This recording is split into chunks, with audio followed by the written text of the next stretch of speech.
It was May 30th, 2025, in Wenatchee, Washington. A typical spring day, nothing out of the ordinary, until it became one of the darkest in the state's history. Travis Decker had a scheduled visitation with his daughters, Paityn, Evelyn, and Olivia. It was a court-approved meeting, part of a custody arrangement with his ex-wife, Whitney Decker. He picked the girls up as planned, but when the scheduled drop-off time came and went, and no one heard from Travis or the children, Whitney grew concerned and called the police. What started as a missing persons report escalated quickly into a potential abduction, and soon into something far worse. Authorities began tracing Travis's movements. Just a few days later, on June 2nd, 2025, deputies located his abandoned white GMC Sierra near Rock Island Campground, roughly 20 miles from Wenatchee. What they found next turned this case from a search into a nightmare. Near the truck, investigators discovered the bodies of the 3 girls. Each had been restrained with zip ties, each had been suffocated, and each had a plastic bag placed over her head.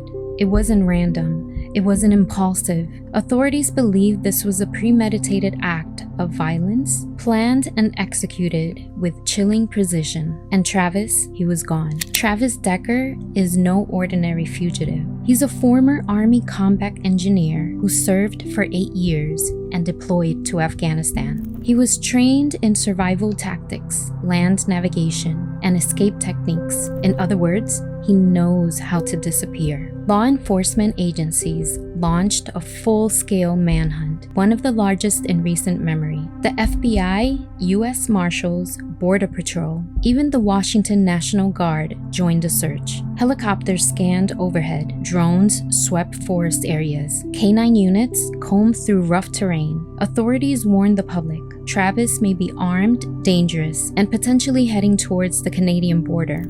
Travis, if you're listening, this is your opportunity to turn yourself in. Do the right thing, do what you need to do, and take accountability for your actions.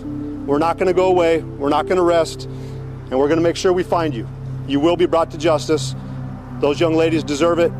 We will take additional questions later on, but the sheriff's office... We will not stop. We will keep going. He just has to make one mistake, like the sheriff said. We will find him, he will be brought to justice, so the community can heal. One reported sighting in Idaho's Sawtooth National Forest prompted a full-scale response. But just like other tips, it led nowhere. As of now, Travis Decker remains missing. When talking with his father, it sounds at times that he would go out and would be leaving off grid for sometimes up to 2.5 months. So we also understand too that he at times would do caching. So we understand that that's a possibility that he could have scoped out this area before, put supplies out there, and has the ability and the knowledge to survive for a long period of time. So what led to this? How does a father, someone who once risked his life for his country, become a suspect in one of the most disturbing family crimes in years? When you see him, say something to us. We want to find him. We want to bring him to justice. We want to set up the opportunity for him to stand in front of our courts and our judges and face justice and hear the voices of Paityn, Evelyn, and Olivia, whose lives were senselessly taken by evil. Court documents and interviews with Whitney paint a picture of escalating instability. Travis had reportedly been diagnosed with borderline personality disorder and PTSD. He was an engaged father. He did have some limitations on his parenting time due to his mental illness. As part of his custody agreement, he was required to attend anger management, mental health counseling, but according to Whitney, he refused to comply. She really feels that the system let her children down. It was the inadequacies in the services for our veterans that killed those children. That's it. Drew, you know, as people are listening to this heartbreaking story, they can't help but wonder what the motive might be, why Travis Decker would allegedly kill his 3 daughters. What do we know about his mental health? That came up in an affidavit that we got our hands on, right?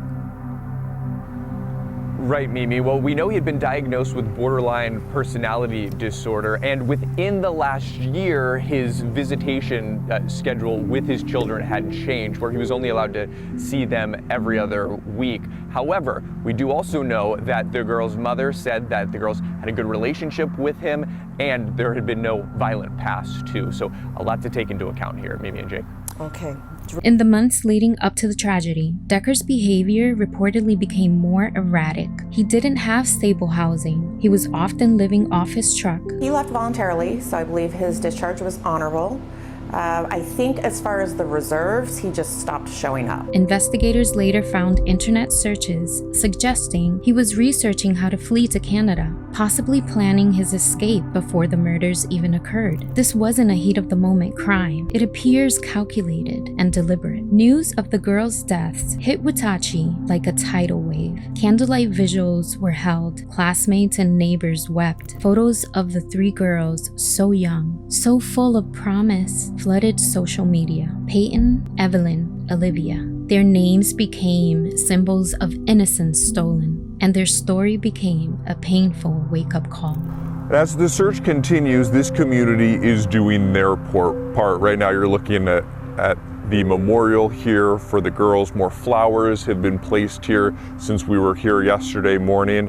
And a GoFundMe has raised close to $800,000 for the mother of these girls. Now, we do expect more updates today, including autopsy results on the girls. People began asking, could this have been prevented? Did the court system miss red flags? Was there more that could have been done to support Travis before it reached his breaking point? This tragedy raises questions about systems we rely on to keep families safe. How do we support veterans struggling with mental illness? How do we respond to custody-related threats, especially when one parent expresses concern? Whitney had raised alarms. She worried about his mental health. She said she didn't feel safe, and yet Travis was still granted visitation, alone, without full supervision. And now, her worst fears have come true. It's a haunting reminder that early intervention is crucial, that mental health